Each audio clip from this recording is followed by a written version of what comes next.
the basis of photosynthesis, and that concept is factors affecting photosynthesis. So as we know, photosynthesis is a process by which green plants can prepare their own food by using carbon dioxide, water, and even chlorophyll. By the word chlorophyll, we mean that chlorophyll can absorb the sunlight. So we can say sunlight, water, and carbon dioxide is required to make their own food by the process of photosynthesis. Now, what are the factors that can affect this process? So the first factor which can affect this process is the light. Because photosynthesis always occurs in daytime, it never occurs in the night. Because whenever there is daytime, so there means there is presence of solar energy, and that energy is trapped by the chlorophyll. So longer is the daytime or longer is the sunlight that is achieved, longer will be the photosynthesis process that will continue in the plants. So we can say that longer is the daylight, longer is the process of photosynthesis that will continue. Photosynthesis continued for a longer period of time. The next factor which can affect this process is the temperature. So as we know, temperature is always maintained in the daytime. So we should have an optimum balance of temperatures. It should neither be too hot, it should neither be too cold. Because all the biological processes, that is either photosynthesis or transpiration, even water cycle, all these things happens in an optimum level of, or we can say in the best category or in the best range of temperatures. It should not neither be too hot or neither be too cold. The third factor which affects photosynthesis is that there is presence of water. Now we can say that water is actually the main component of this process, and water is absorbed by the roots. Sometimes roots absorb the water, or sometimes during the rain the leaves also absorb the water.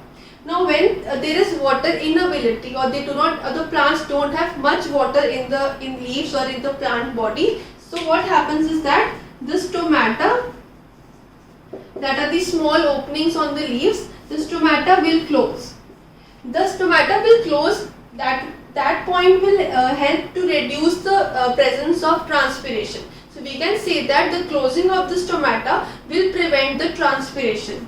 And transpiration is the process by which the water is released from the stomata and goes into the atmosphere. So it is the excess water removes from the leaves. We can say that transpiration must be prevented, because also the water in this plant is very less, and if transpiration will occur, the water will release more from the plants and the plant can even die. So whenever there is water inability or less of water in the plants, the stomata will close automatically, thus they will prevent the transpiration. And the fourth factor which affects photosynthesis is the presence of carbon dioxide. As we know, in the atmosphere we have 0.03% of carbon dioxide, and when the carbon dioxide percentage increases in the environment, the photosynthesis process also increases.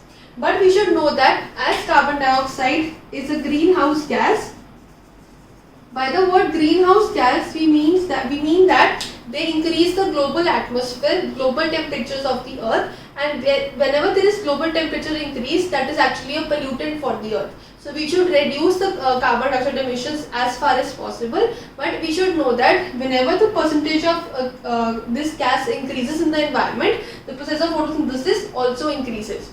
So these were the four important factors which affect the process of photosynthesis. Light, because whenever there is daylight, the process will continue for a longer period of time, and when it will have an optimum balance of temperatures. Also, whenever there is presence of water, so they can absorb from the roots or from the leaves. But whenever there is loss of water or less water is required in the plants, the stomata will automatically close, and they will prevent any loss from the plants, that is, they will prevent the process of transpiration. And the fourth was the component of carbon dioxide. So as the component of carbon dioxide increases in the environment, the process of photosynthesis also increases. So this was the concept on factors affecting photosynthesis.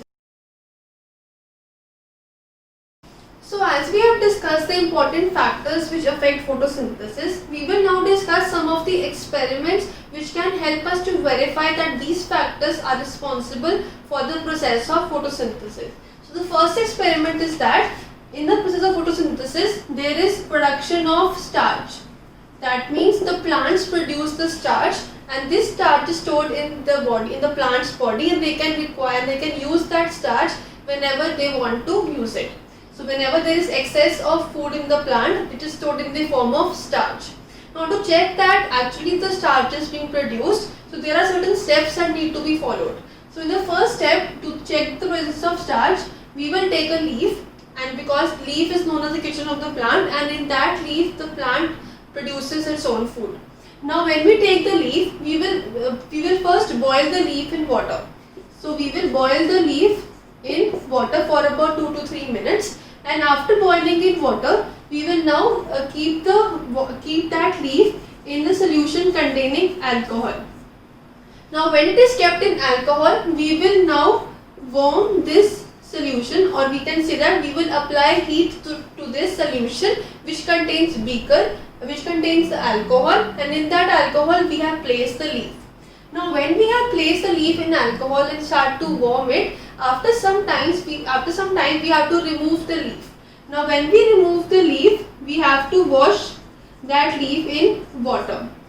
Now when we remove the leaf from the alcohol, it will change its color to white. Originally it was green, now it has become white. That means the chlorophyll has been removed. So whenever you have to remove the chlorophyll from the leaves, you have to follow this step. First you have to boil in water, then you have to keep in alcohol and start to warm it, and after for 2 to 3 minutes it will change into white color. Now when it has changed to a white color, we will add a few drops of iodine. So basically iodine is added to check the presence of carbohydrate. Now as you know, starch is a form of carbohydrate, and the two types are starch and sugar. So starch is the component of carbohydrate that is produced or stored in the plants. So to check the presence of starch, we can do the same process, that is the test for the carbohydrates.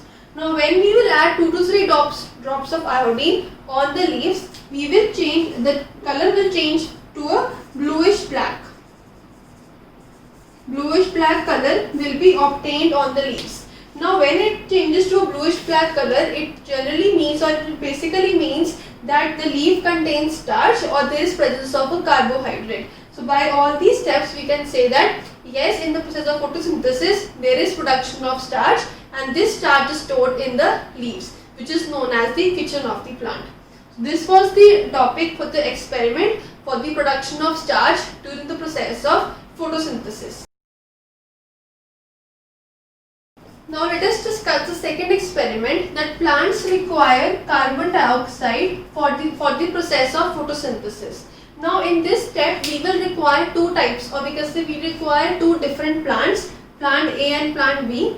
Now first we will place these plants in a dark room for 24 hours.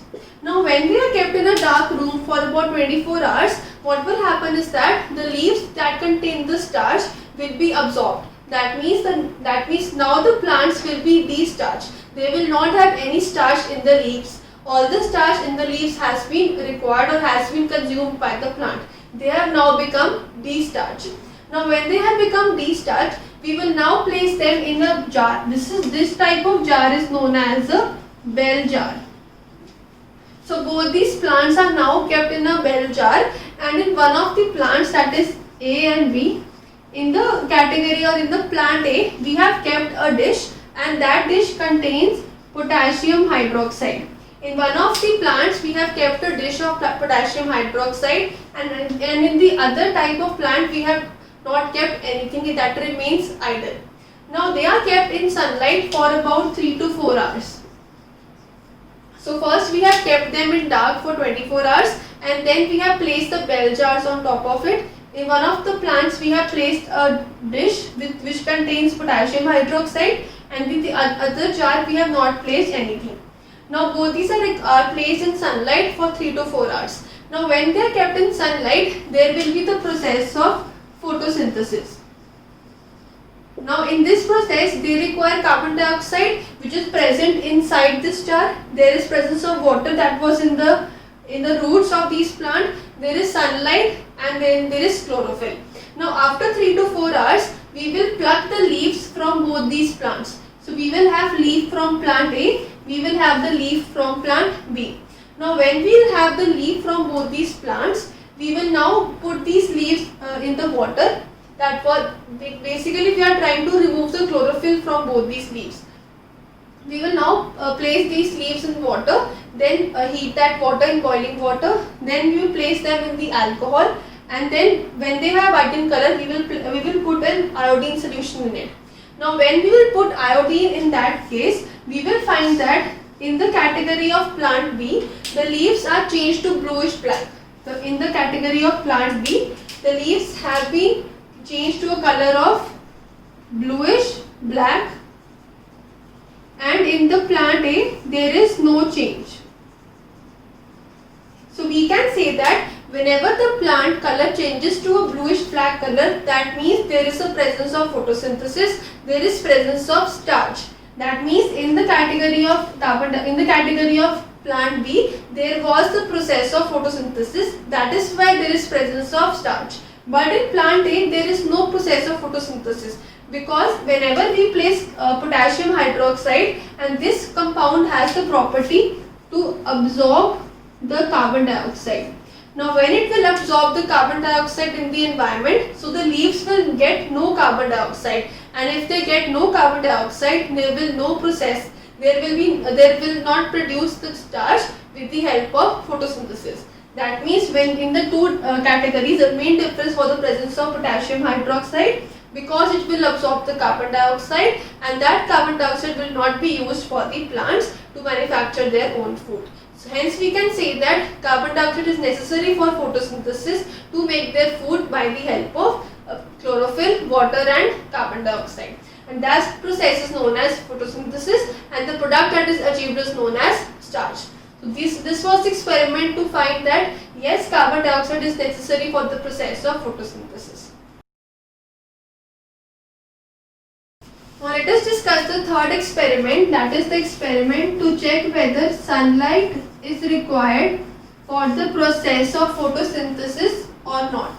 First we have discussed the presence of starch, then we have discussed the presence of carbon dioxide, and now we will discuss the presence of sunlight. So for this experiment, we need to have a plant, and then first we will keep this plant in a dark room for 24 hours. By keeping it in a dark room, that means all the starch in the plant has been absorbed and there is no starch left in the plant. Now when it has become de-starched, on one of its leaf we will apply, on one of the leaf of this plant, we will apply a black tape. Suppose this is the leaf, on one part, on one portion we will apply a black part. Now when this black tape or black part is now kept in sunlight, so it is now kept in sunlight for about 3 to 4 hours, and in the presence of sunlight there is water in the plant, then there is carbon dioxide and then sunlight. That means it will now undergo the process of photosynthesis. So after 3 to 4 hours, we will pluck this leaf, and then we will first boil this leaf in water, then we will boil this leaf in alcohol, and now it has changed its color to a white. It has changed its color to a white. Now when it has changed the color to a white part or white in color, we will now add a few drops of iodine. After adding few drops of iodine, we will now see that in that portion which was not white, which was not black, that means it was open to the environment, that is this part and this part, it will change to bluish black. And those part which was actually covered with black tape, there is no change of color. Hence we can say that when those part of the leaves which were open to the environment, or we can say that those part of the leaves which were not covered, and hence they can trap the sunlight, they can make their own food, and that is why they change the color from white or from green to a bluish black color. Whereas the part which was covered with the black tape, that means it was unable to trap the sunlight, and when it will not trap the sunlight, it cannot prepare their own food, it will not prepare the starch, hence they will not change any color to a bluish black. So we can say that whenever there is sunlight, those parts can only prepare their own food, and when there is no sunlight, it cannot prepare their own food. Hence sunlight is necessary for the process of photosynthesis.